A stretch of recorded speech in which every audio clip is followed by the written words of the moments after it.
Hoje a gente tem um palestrante especial, né?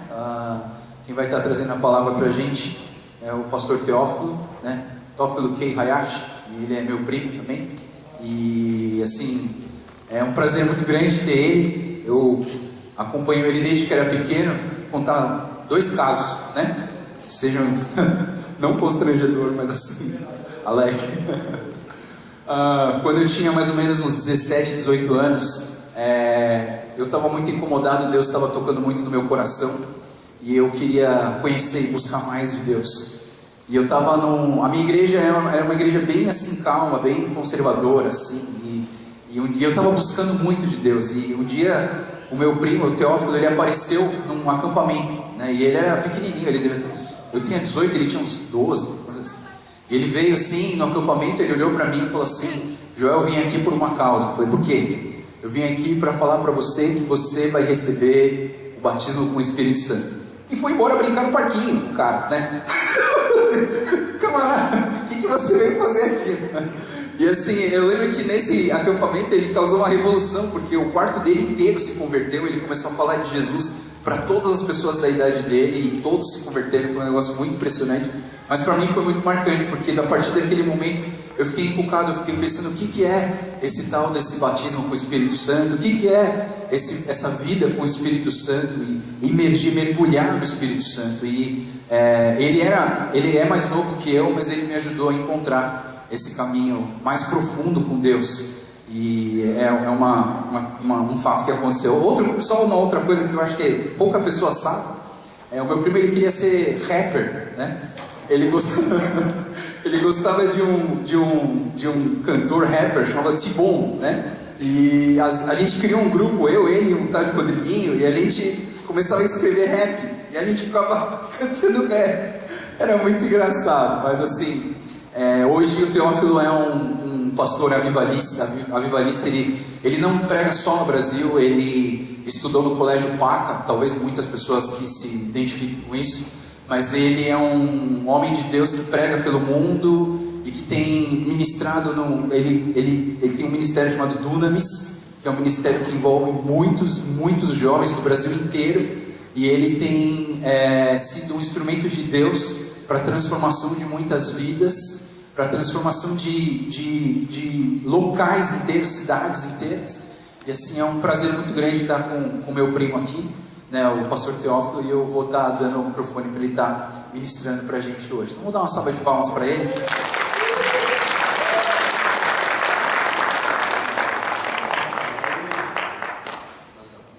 Bom dia, pessoal.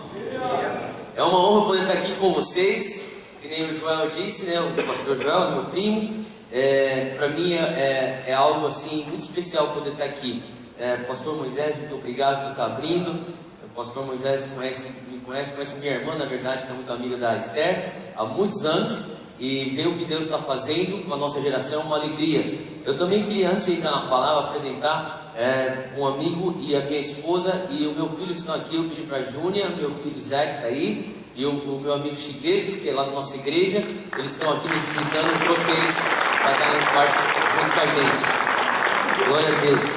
Quantos estão com fome por mais de Deus hoje? Levanta a mão se está com fome por mais de Deus. Se você veio escutar uma palavra de Deus, levanta a mão. Glória a Deus. Você não veio escutar um homem, você não veio escutar uma banda, você veio ter um encontro com Deus, não é verdade?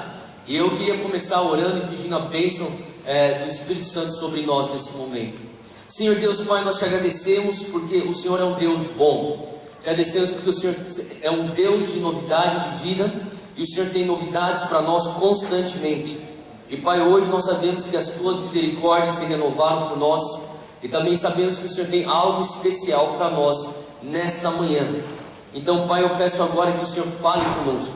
Espírito Santo tenha liberdade no nosso meio, fala aos nossos corações, e assim como a irmã já disse antes, que o Teu Espírito Santo venha nos confrontar, nos incomodar com a Tua verdade. Mas também, Pai, nós pedimos que o Senhor venha estar nos consolando, Pai, que o Senhor venha estar nos abraçando e nos tocando. Essa é a nossa oração, em nome de Jesus. Amém. Amém? Amém. Abre aí comigo em Salmos 67. Eu queria começar falando desse versículo. Acho que você já deve ter esse versículo impresso no teu boletim, mas esse tem sido um texto na Bíblia que tem falado muito comigo, há mais ou menos uns 2 meses atrás, e tem, de vez em quando eu não sei se você tem essa experiência, mas tem alguns textos que ele meio que gruda em você e fica com você por um tempo, você fica meditando, você talvez já está lendo outra coisa, mas aquele negócio fica preso no teu coração, e para mim, Salmo 67 é um desses textos, e versículo 1 diz assim, isso aqui é o salmista orando, ele fala que Deus tenha misericórdia de nós, nos abençoe e faça resplandecer o seu rosto sobre nós. Basicamente aqui o salmista está pedindo 3 coisas. Ele está pedindo a bênção de Deus, ele está pedindo a misericórdia de Deus, e quando ele fala que a tua luz resplandeça sobre nós, isso é uma comparação de algo que nós chamamos favor de Deus. Ele está falando: Deus, eu preciso da tua misericórdia, eu preciso da tua bênção e eu preciso do teu favor. Eu não sei você, mas parece para mim isso uma oração tanto quanto egocêntrica. Deus, me dá a tua bênção, me dá o teu favor e me dá a tua misericórdia. Eu estava recordando de muitos anos atrás, o Joel mencionou aqui coisas que eu gostaria de esconder na minha história, como a minha intenção secreta de ser uma estrela de hip hop, que nunca deu certo, mas também eu tentei ser jogador de futebol e não deu certo também, e virei pastor. Não porque não é bom o suficiente, é porque Deus sempre quis isso. Mas eu lembro de muitos anos atrás, na minha adolescência, minha mãe me entregou um livreto pequeno, um livrinho, e ela falou assim: você precisa ler esse livro. E o nome do livro era A Oração de Jabes. A Oração de Jabes. Alguém aqui já conhece esse livro? Alguém aqui já leu o livro? Tá, algumas pessoas. A Oração de Jabes tem a ver com uma oração de um fulano chamado Jabes, lá em 2 Crônicas, e esse cara era abençoado, e basicamente o autor fez um livro baseado nesse um versículo na Bíblia que fala das bênçãos que esse homem carregou. E basicamente o começo do livro tem a ver com a oração de Jabes, que é: eu peço, Deus, que o Senhor me abençoe. E o autor está falando aqui a importância de você pedir a bênção de Deus para a tua vida. Ele fala assim: ó, que você peça a bênção de Deus na tua vida, que Ele te abençoe, que Ele te abençoe não só normalmente ou de qualquer maneira, mas que Ele te abençoe abundantemente, que Deus te abençoe com toda a sorte de bênção. E eu estava lendo aquele livro, nos primeiros capítulos, e esse cara tentando me convencer que eu tinha que pedir bênção. Eu pensei: nossa, mas que coisa mais egocêntrica. E eu fiquei, para mim trouxe o maior conflito, porque eu falava assim: mas como que a pessoa mais generosa que eu conheço, que é a minha mãe, ela representou para mim um estilo de vida tão não egoísta, me entrega um livro que parece que o autor está falando para eu ser egoísta. Eu lembro que eu tive essa sensação, e obviamente eu continuei lendo o livro, eu vi que não tinha nada a ver, eu comecei a entender o contexto, e o livro na verdade é uma coisa que me ajudou, é um livro que me ajudou demais na minha caminhada cristã.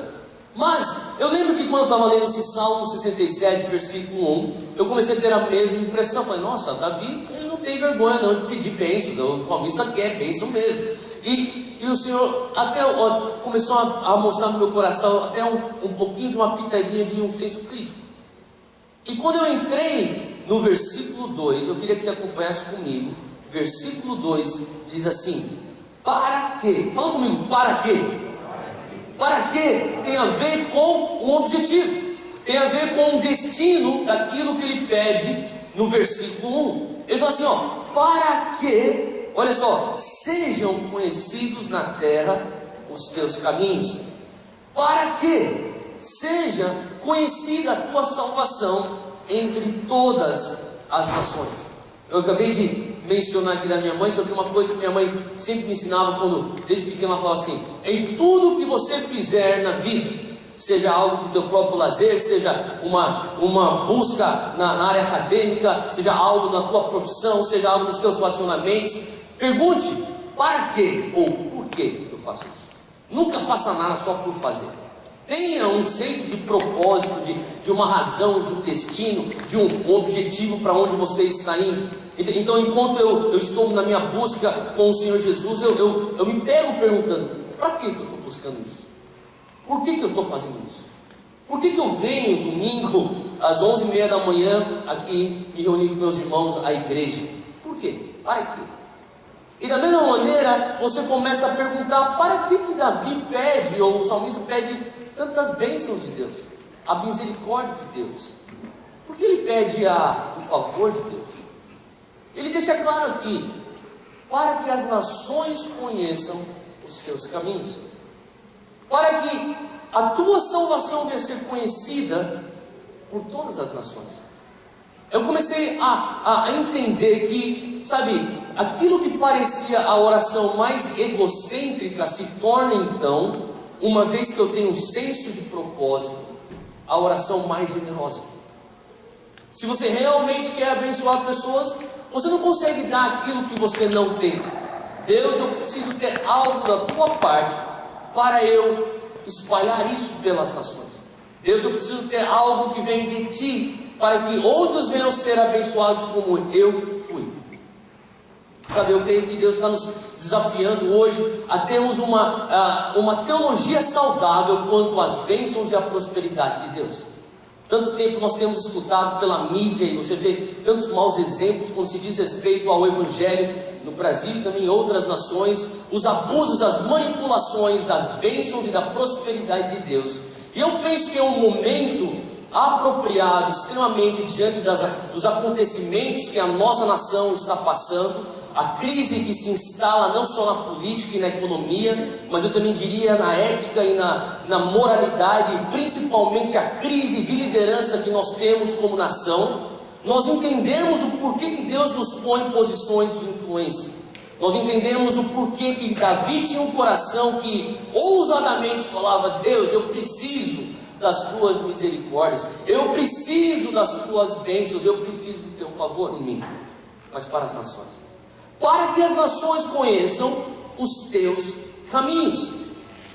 Teus caminhos, pensa nisso, teus caminhos. O que isso te remete? Para mim me remete a uma oração que Moisés fazia. Moisés falava assim: Deus, Senhor, eu peço que mostre-me os teus caminhos. Moisés estava falando assim: Deus, muito obrigado pelo maná, muito obrigado pela divisão do Mar Vermelho, a salvação, a libertação que o Senhor nos deu. Senhor Deus, muito obrigado pela água que sai da rocha, muito obrigado pelo teu mantimento sobrenatural, mas eu peço que mostra-me os teus caminhos. Eu creio que essa oração de mostra-me os teus caminhos tem tudo a ver com sustentabilidade, tem a ver com um coração que fala assim: Deus, eu não quero só ter as tuas bênçãos, eu quero entender a tua cultura, eu quero entender como que o Senhor opera, eu quero entender como que o Senhor pensa, eu quero poder estabelecer contigo algo que nós falamos no dito popular, o caminho da roça. De tantas vezes eu saio daqui e eu vou trabalhar, eu volto para casa e eu vou para trabalhar, que aquele trajeto se torna algo natural, inerente de quem eu sou, é algo que eu sei como o Senhor opera, eu já cultivei intimidade contigo e eu preciso conhecer a maneira como o Senhor opera. Davi estava clamando: Deus, eu preciso das tuas bênçãos, porque eu preciso mostrar para essas nações os teus caminhos. Em outras palavras, eu preciso passar para eles a tua cultura. Eu não sei você, mas eu vejo hoje no Brasil, nas nações, uma extrema carência da cultura do reino de Deus sendo estabelecida. Interessante, aqui em Isaías 60, você deve ter esse texto também aí no seu boletim. Isaías 60, ele profetiza, o livro de Isaías, o profeta Isaías é um livro repleto de profecias, e essa profecia de Isaías 60, eu creio que tem a ver conosco, assim, eu creio que tem a ver comigo, tem a ver com você, com a igreja de Jesus Cristo. Fala assim, o versículo 1, levanta-te e resplandece. Você tem aí refúgia, mas a minha tradução diz resplandece, brilhe, levanta-te, brilha. Brilha o quê? Porque já vem a tua luz e a glória do Senhor vai nascendo sobre ti. Agora eu queria que você parasse e analisasse aí o versículo 1.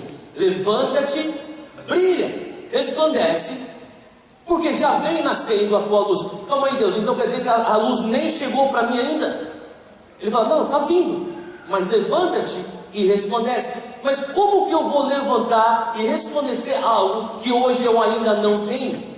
Ele está falando aqui sobre um passo de obediência, um passo de fé. Ele está falando assim: se você levantar, se você se posicionar, eu estou enviando a minha luz sobre você, eu estou enviando a minha glória que está surgindo do meio de você.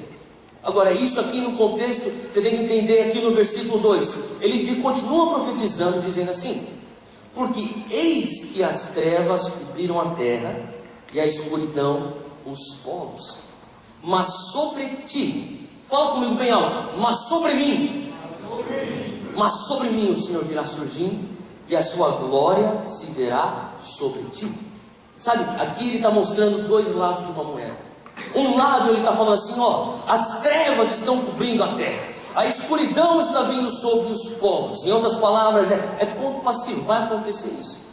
Se você analisar os jornais, se você abrir e começar a pegar informações do que está acontecendo hoje no mundo, já faz uma semana de um ataque, um massacre totalmente demoníaco que aconteceu lá em Orlando, na Flórida, a situação que nós vivemos hoje como Brasil, mais ou menos 3 semanas atrás, aquela situação daquele estupro que aconteceu lá no Rio de Janeiro. Você começa a entender, cara, aonde que está indo a nossa sociedade? Sim, é verdade que a nossa sociedade está cada vez mais escura, é verdade que as trevas estão cobrindo as nações, sim, mas sobre mim, mas sobre você, o Senhor vem surgindo. Sabe, tantas vezes nós focamos naquilo que o diabo está fazendo, e a gente não tem olhos para focar o que Deus está fazendo. A realidade é que é ponto passivo, vai ficar cada vez mais escuro, vai haver um abalar na sociedade das nações, mas sabe, eu enxergo isso com os bons olhos. Não que eu esteja torcendo por desastres e por destruição que aconteça, de maneira alguma, esse é o meu coração. Mas quando eu vejo um abalar, eu começo a entender que Deus permite, não que Ele é o autor disso, mas que Ele permite um abalar de tudo aquilo que é abalável, para permanecer aquilo que é inabalável. E quantos nós entendemos que o reino de Deus é inabalável? Amém? Então você começa a entender que sobre mim vem nascendo a luz do Senhor, sobre mim está sendo estabelecida a glória de Deus. Tem dois lados da moeda. Quanto mais escuro, mais gloriosa está a igreja. Quanto mais trevas no mundo, mais brilhante brilha a luz do Senhor dentro da igreja. E quando eu falo dentro da igreja, eu não me refiro às 4 paredes de um edifício, eu me refiro a nós, os santos de Jesus.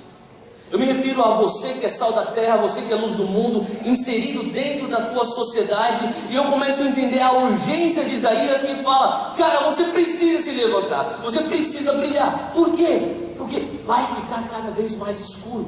E se você não brilhar, para onde irão correr os reis dessa terra? Olha só o versículo 3. Ele continua dizendo aqui no versículo 3, na sequência: as nações caminharão à tua luz, e os reis ao resplendor que te nasceu. Quanto mais existe escuridão lá fora, quanto mais existe luz dentro de nós como corpo de Cristo, quanto mais existem trevas lá fora, e quanto mais reflete a glória, que é a substância mais intensa da unção de Deus, quanto mais nós possuímos isso, os reis que estão no meio do seu abalar, as nações que estão sendo chacoalhadas, a sociedade que está diante de crise e questionando suas existências, olham para um povo que está resplandecendo, eles olham para pessoas que estão brilhando, pessoas que têm a bênção, a misericórdia e o favor de Deus, e eles falam: nós vamos correr na tua direção, nós precisamos ir ao teu encontro, porque precisamos de respostas. Faz sentido não falando, gente? Nós somos este povo, por isso que o Senhor está falando, é ponto passivo, as coisas só vão piorar, mas sobre você o Senhor virá surgindo. Eu tenho um filho que tem 5 meses de idade, meu filho que está lá com minha esposa, e eu não consigo, eu estou há 5 meses, a minha vida mudou completamente, é meu primeiro filho, e eu começo a pensar, eu comecei a repensar muitos conceitos de vida. Na verdade, eu tenho me pego muitas vezes meditando sobre o porquê e o para quê daquilo que eu faço.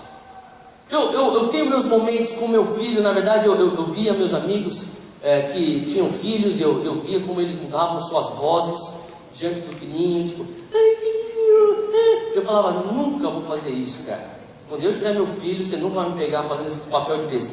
E acaba que quando meu filho nasce, eu tô lá, yes, é! De vez em quando eu tô sozinho, eu fico pensando, o que você tá fazendo, cara? Eu fiquei pensando, outro dia eu estava lá com ele, e o Senhor começou a falar comigo, estava trocando a fralda dele, e o Senhor começou a falar comigo: qual é a teologia que você vai passar para o teu filho? Uma teologia de esperança ou uma teologia de desespero? Uma teologia que prevê um futuro glorioso ou uma teologia de um escapismo, de uma mentalidade monástica, de se esconda aí dentro da tua bolha evangélica e vamos tentar sobreviver mais uma semana porque está tudo pegando fogo lá fora? Ou uma teologia de vitória, onde você fala assim: não, filho, as coisas podem estar pior lá fora, mas você vai brilhar com a glória de Deus. Sabe, eu não conseguia imaginar eu trocando a fralda dele, falando: Zé, que bonitinho, quando você crescer vai ter tanto crime. Zé, que legal, você vai crescer, vai ter uma confusão sexual desvairada na sociedade. Zé, toma cuidado, Zika vai te pegar. Não, isso é uma loucura eu fazer isso com meu filho. Mas tantas vezes nós estamos celebrando as trevas lá fora, sem entender que nós temos a resposta aqui dentro. Sabe, eu creio que o Senhor está falando assim: levanta, povo de Deus, levanta, jovens líderes. Eu olho aqui para vocês, eu vejo tantos jovens, talvez pessoas da minha idade também, nos seus 20 e poucos, 30 e poucos, até alguns nos seus 40 e poucos, mas você ainda é jovem, amém? E eu fico pensando: Deus, o Senhor nos chama a levantar. Sabe, eu creio que Deus está falando assim: é momento de nós nos levantarmos com a bênção de Deus, com a misericórdia de Deus, com o favor de Deus, mas com um propósito. Qual o propósito? Para que as nações conheçam o teu reino, para que as nações tenham contato com uma luz, com uma glória que é eterna.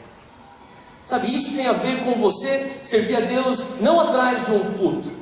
A realidade é, eu lembro de um estudo de um teólogo muito conhecido, Peter Wagner. Ele falava sobre, de cada 20 cristãos, apenas um servirá a Deus atrás do púlpito.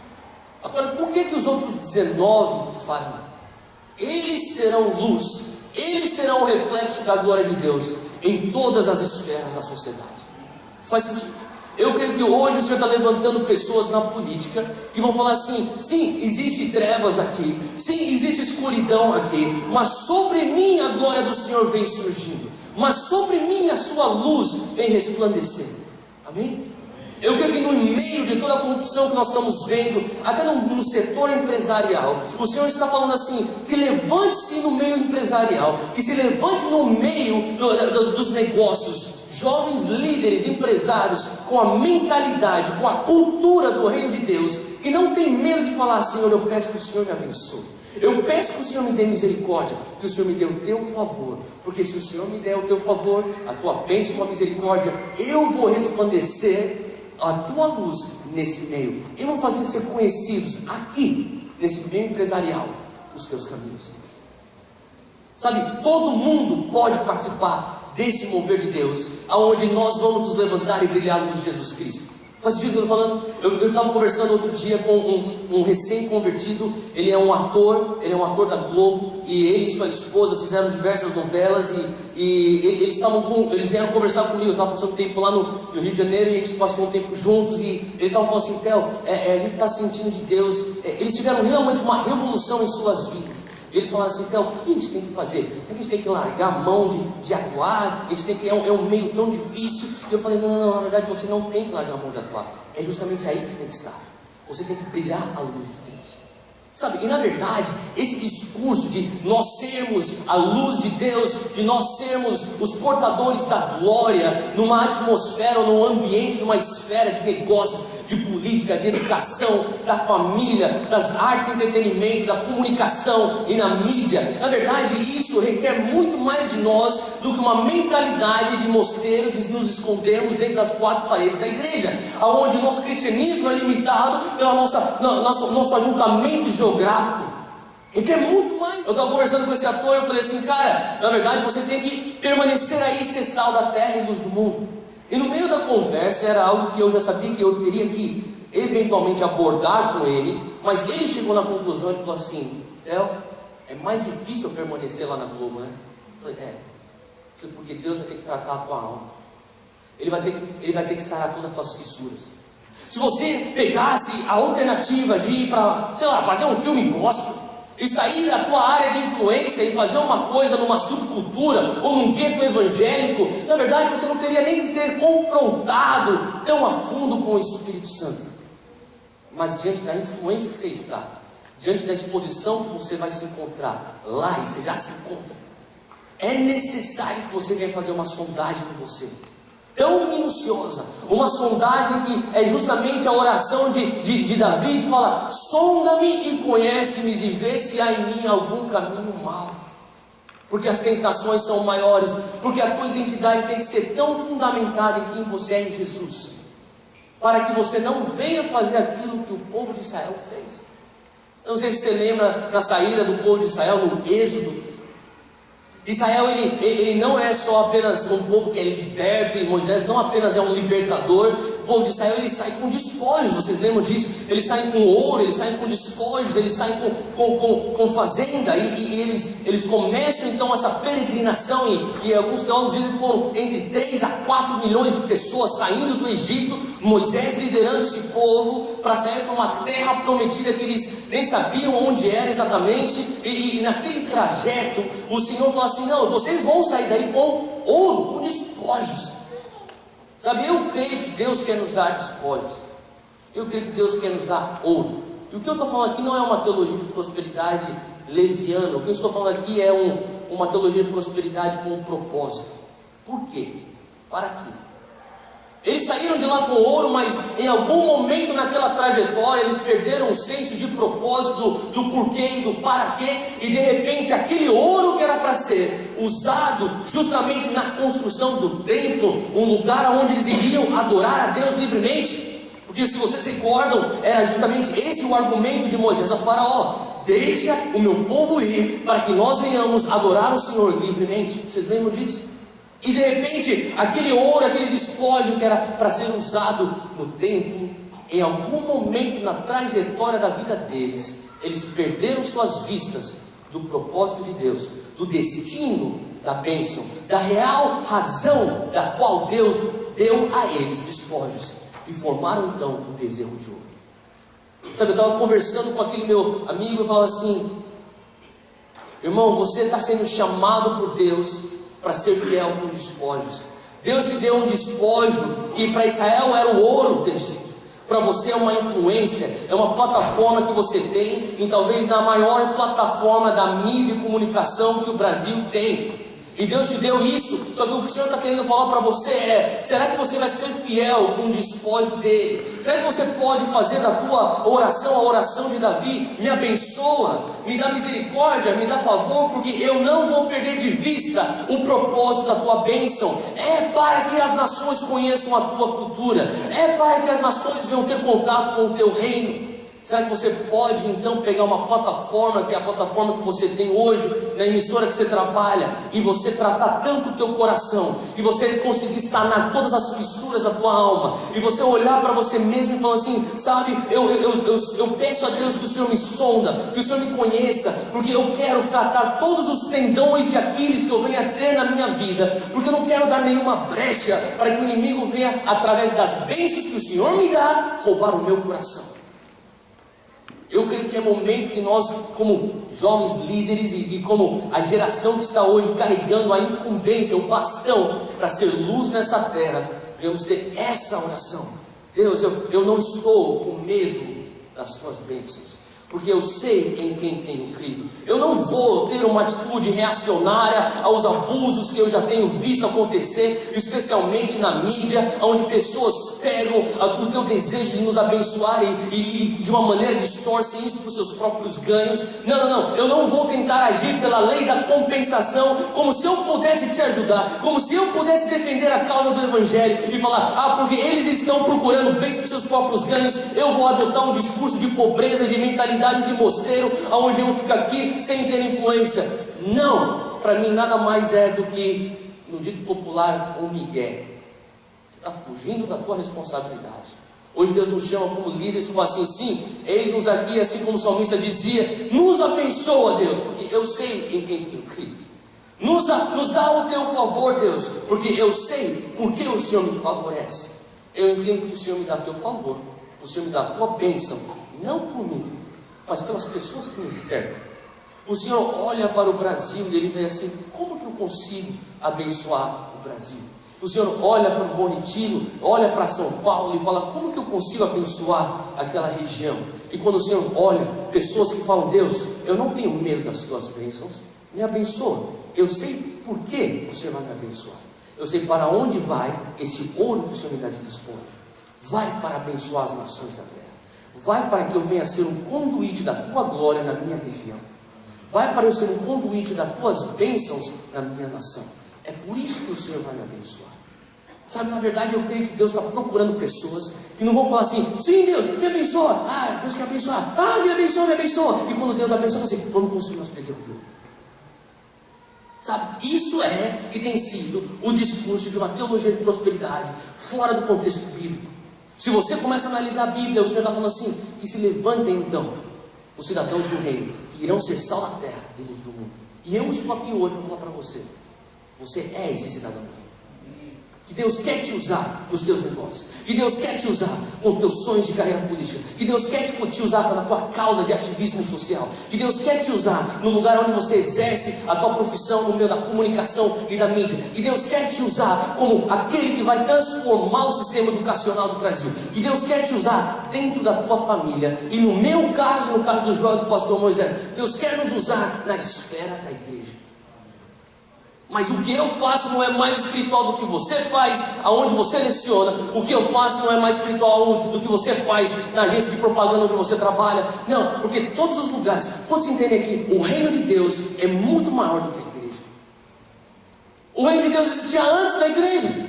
O reino de Deus não é para ser contido na esfera da igreja. O reino de Deus tem que se espalhar para todos os lugares. Sabe, a igreja nada mais é do que a concessionária autorizada do reino de Deus. É isso. Você vem para cá, você recebe uma dose do reino de Deus, você é treinado, você é equipado e você sai lá e você faz a diferença. Você faz algo tão sagrado quanto o que eu faço atrás de um púlpito. Faz sentido o que eu estou falando? A tua vida é adoração, assim como o que nós fazemos aqui hoje de domingo é uma adoração a Deus. Eu estava meditando em Lucas 11, eu vou terminar com esse texto. Lucas 11, versículo 24. Se você na verdade for ver lá no versículo 20, você só escuta o que eu vou falar e depois eu vou pular para o 24. Diz assim que Jesus falando: mas se eu expulso os demônios pelo dedo de Deus, certamente a vós é chegado o reino de Deus. O que Jesus está fazendo aqui é algo muito espetacular. Ele está falando assim: ó, eu vou expulsar demônio. Em outras palavras, eu vou fazer uma libertação. Eu vou tirar a opressão demoníaca sobre que está oprimindo uma pessoa. E quando ele faz isso, ele fala: eis aqui é chegado o reino de Deus. Muitas vezes quando Jesus curava os enfermos, ele curava os enfermos, e quando as pessoas eram curadas, ele falava assim: eis aqui é chegado o reino de Deus. O que ele estava fazendo? Jesus estava nos dando reflexos, relances, como se fossem amostras do céu invadindo a terra. Isso é espetacular, porque muitas vezes eu entrava em crise quando eu falava sobre o ministério de cura. Eu falava assim: Deus, por que o Senhor vai curar um corpo que um dia vai morrer? É bom pensar nisso? Ah, o fulano está precisando de uma cura, ele está com câncer. O cara é curado, mas depois de 10 anos o cara morre. Então por que o Senhor já não levou ele antes? Eu não sei se você já passou por esses questionamentos. Eu tenho esses questionamentos, eu tinha na verdade. Eu ficava: Deus, bem, eu vou continuar orando pelos enfermos, mas eu não entendia por que eu vou orar se o cara um dia vai morrer de qualquer jeito. E o Senhor começou a falar, sabe, na verdade tem a ver com algo muito maior do que uma cura, um evento. A cura é um evento, mas aquilo que acontece nesse evento é um portal. É um portal que mostra para você e para mim, para a pessoa sendo curada, que é possível o céu invadir a terra. Em outras palavras, você não precisa morrer para experimentar o céu. Você pode experimentar o céu aqui. Talvez você não vai experimentar na plenitude como nós faremos na glorificação, mas você pode experimentar o céu aqui. Se não fosse dessa maneira, porque então Jesus nos ensinaria a orar: Pai nosso que estás nos céus, santificado seja o teu nome, venha o teu reino, seja feita a tua vontade, assim na terra como já é nos céus. Ele está falando assim, sabe, existe a possibilidade de você ser um conduíte do céu aqui na terra. Você consegue, através de uma cura, fazer da cura um veículo do amor de Deus. A cura nada mais é do que um veículo do amor de Deus. A cura nada mais é do que no mundo espiritual o retomar de um território que antes era do inimigo, agora é de Deus. Sabe, eu comecei a entender que quando você vê uma cura só como um evento, você alimenta um espírito de consumismo. Mas quando você começa a ver a cura como um convite para um andar no sobrenatural, um convite de estar em contato com o céu e sendo esse embaixador do céu na terra, você começa a ver que a cura é um convite. Ei, você quer entrar para ser um embaixador dos céus aí na terra? Você quer ser aquela pessoa que vai ser um sal e luz, e onde você pisar, lá se torna então a embaixada do céu na terra. E como qualquer embaixada, a jurisdição que opera é da nação da qual a embaixada faz parte, nesse caso o céu. Então onde você entra, seja no teu trabalho, na tua família, na tua vizinhança, você fala, no céu não existe enfermidade, então aqui não vai existir enfermidade. No céu não existe divórcio, aqui não vai existir divórcio. No céu não existe conflitos, aqui vai ter paz. No céu não existe contenda, aqui nós vamos trazer aqui a resolução dos céus. Faz sentido o que eu estou falando? O Senhor nos convida para termos essa mentalidade. Mas não para por aí. Muitas pessoas olham para Lucas 11 e pensam, isso aí é a maneira que Jesus nos deu princípios para o ministério de libertação. Mas se você for olhar no versículo 24, presta atenção lá comigo, já estou terminando com esse versículo. Diz assim que quando o espírito imundo ele tem saído do homem, ele anda por lugares secos, buscando repouso. E não o achando, ele disse, eu tornarei para a minha casa de onde eu saí. E chegando, ele acha a casa varrida, adornada. Então vai e leva consigo outros 7 espíritos piores do que ele. E entrando habitam ali. E o último estado desse homem é pior do que o primeiro. Em outras palavras, eu creio que esse versículo tem mais a ver com transformação social do que simplesmente ou meramente libertação. Ele está falando assim, quando um espírito imundo ele é expulso, sim, reflexo do reino dos céus, mas é uma manifestação e não necessariamente de estar. Ele está falando assim, o espírito ele funciona dessa maneira, ele é expulso daquele lugar, ou daquela região, ou daquela pessoa, e ele vai pairando, ele vai procurando lugares secos, ele vai procurando lugares que tem brecha para ele entrar. E quando ele vai para uma pessoa, ou vai para uma região, aqui não tem brecha, vou para outra. Ele vai, ele não encontra brecha, então ele não consegue entrar, ele vai para outra. Ele tenta outro lugar, ele não consegue encontrar brecha, ele vai para outra. E ele pensa, calma aí, e se eu voltar de onde eu saí? Se lá estiver vazio, varrido, esvaziado, eu posso, através da legalidade espiritual, voltar e levar comigo 7 espíritos piores. Então ele volta para aquele lugar, ele encontra aquele lugar vazio, varrido e adornado, como a Bíblia diz. Ele convida então 7 espíritos piores, e lá aquele estado se torna pior do que o estado anterior. E para mim talvez isso venha explicar porque que a igreja evangélica do Brasil cresce tanto em números, mas o nosso Brasil perece cada vez mais com menos e menos reflexos do reino de Deus na nossa sociedade. Eu começo a pensar, Deus, será que o Senhor não está querendo nos ensinar que não é apenas expulsar o demônio, não é apenas converter o espírito do homem, mas é nós entendermos que nós temos que nos levantar, que temos que brilhar, que nós temos que dizer sim àquilo que Ele quer nos incutir, incumbir a nós como bênçãos. Para quê? Para que a nação do Brasil venha conhecer os teus caminhos. Não apenas converter almas, não apenas converter o espírito do homem, mas converter sistemas. E sabe de uma coisa? Eu não consigo fazer isso. Uma pessoa não consegue fazer isso. O corpo de Cristo tem que se engajar na causa do reino de Deus, na ocupação até que Ele volte. Eu creio de Deus que Deus nos desafia como jovens empresários, como jovens líderes, como jovens ativistas. Eu sei que existem jovens artistas aqui dentro, e o Senhor está falando assim, não apenas o teu espírito. Será que você consegue se engajar nessa causa de levar a tua esfera a ser um reflexo do céu na terra?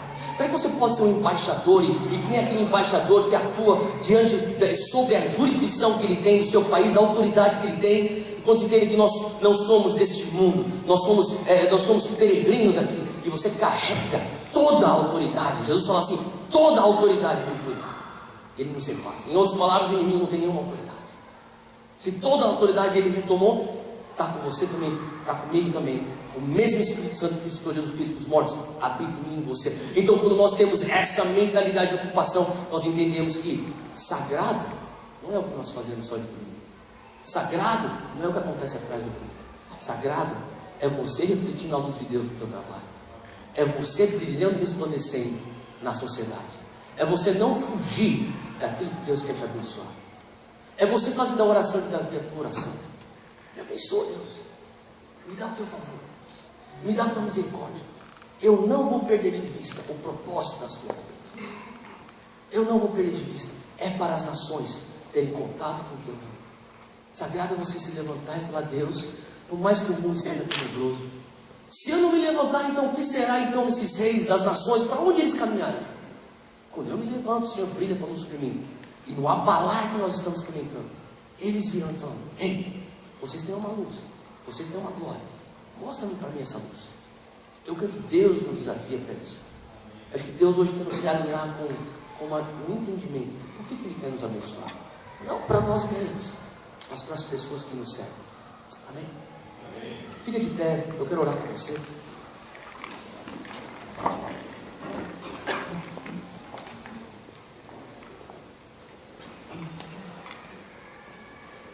Senhor Deus Pai, nós te louvamos, nós te agradecemos porque o Senhor é um Deus tão bom. O Senhor conta conosco para nós sermos o sal da terra e luz do mundo.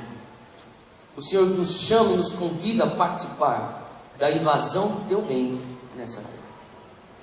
Pai, muito obrigado porque por mais que nós venhamos olhar para as nossas próprias imperfeições, até nos julgarmos desqualificados, nós podemos olhar para a graça de Cristo, que nos põe em posições de dependência plena em Ti.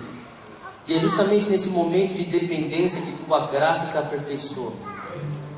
E hoje, Senhor Deus, nós nos levantamos como Teu povo, como Teus filhos, sem fugir da responsabilidade de ser luz, entendendo que aquilo que nós fazemos de segunda a sexta é tão sagrado quanto aquilo que fazemos de domingo de manhã. O Senhor olha a nossa vida, o nosso trabalho como adoração. E hoje, Pai, nós falamos que nós não iremos nos contentar com simplesmente ver a expulsão de uma influência maligna de um lugar.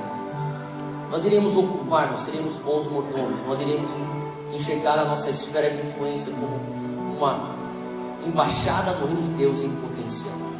Nos dá graça para fazermos isso hoje, Pai. Que nós nunca percamos de vista o propósito das Tuas bênçãos, que não é para construirmos bezerros de ouro, mas para que o Teu reino venha a ser estabelecido, para que haja liberdade na adoração. É isso que nós clamamos e pedimos, em nome de Jesus. Amém.